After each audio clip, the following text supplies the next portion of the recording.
在各种手术治疗肝癌之外，对肝癌病人来说，肝移植也许是挽救生命的措施之一。目前肝移植也是全球医学界关注的一个焦点话题。So in New York, the large proportion of patients that we consider for transplantation have hepatomas or hepatocellular carcinoma. This is liver cancer. A very large percentage of these patients are in the Chinese community. About 1/3 of the patients we have on the list are Chinese. The tumors can be caused by hepatitis B, which is very prevalent in China, or hepatitis C, which is also prevalent in China. There's more hepatitis C in the US than B. At the end of the day, about 60% of the patients, somewhere between 50 and 60% of the patients who get transplanted have a tumor in their diagnosis.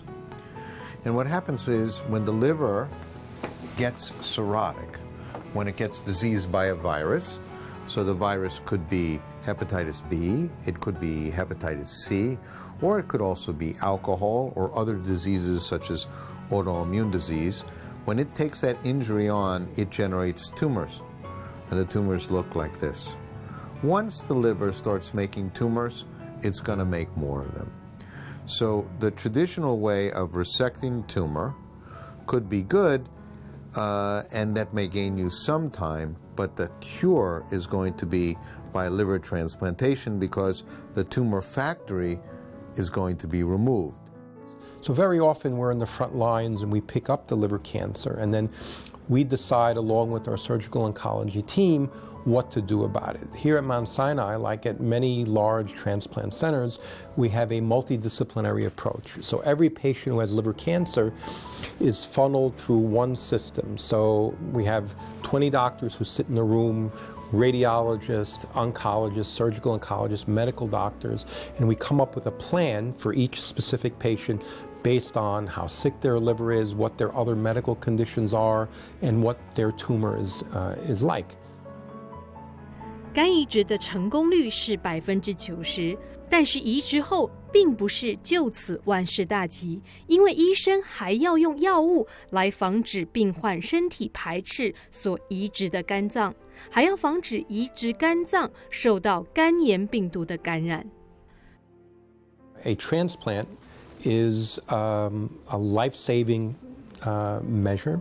However, it's trading one set of problems for another, because after a transplant, you have to take certain medications for the rest of your life. These medications prevent the liver from rejecting and from making sure that the body holds on to the liver.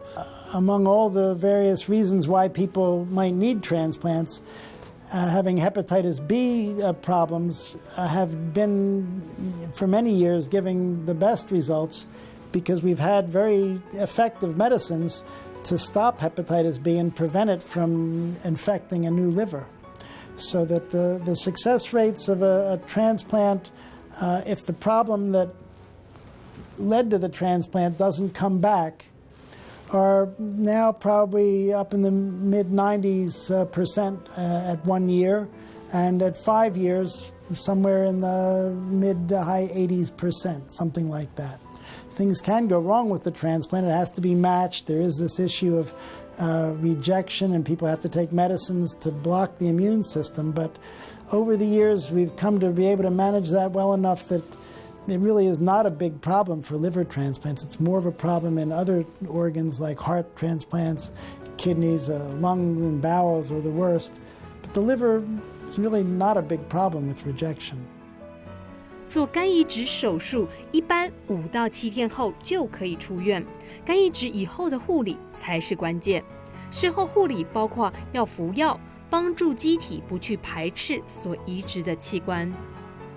The key about liver transplantation is the care afterwards, and that's what we afford the patients we're very proud of. It's taking the medicine so you don't reject. There are very few patients that will reject the organ outright as long as they take their medicines. Medicines have side effects, and we've been studying that in published papers to make the side effects the least for our patient population. We treat different viruses, so it's very important that the hepatitis B virus be treated after liver transplantation. We used to give large quantities of an antibody against hepatitis B. We now developed a technique and published it in Liver Transplantation last year, which is a combination agent against hepatitis B, just giving this pill and no longer needing to give the antibody shots on a monthly basis. Saves a lot of money, and the patients are very happy.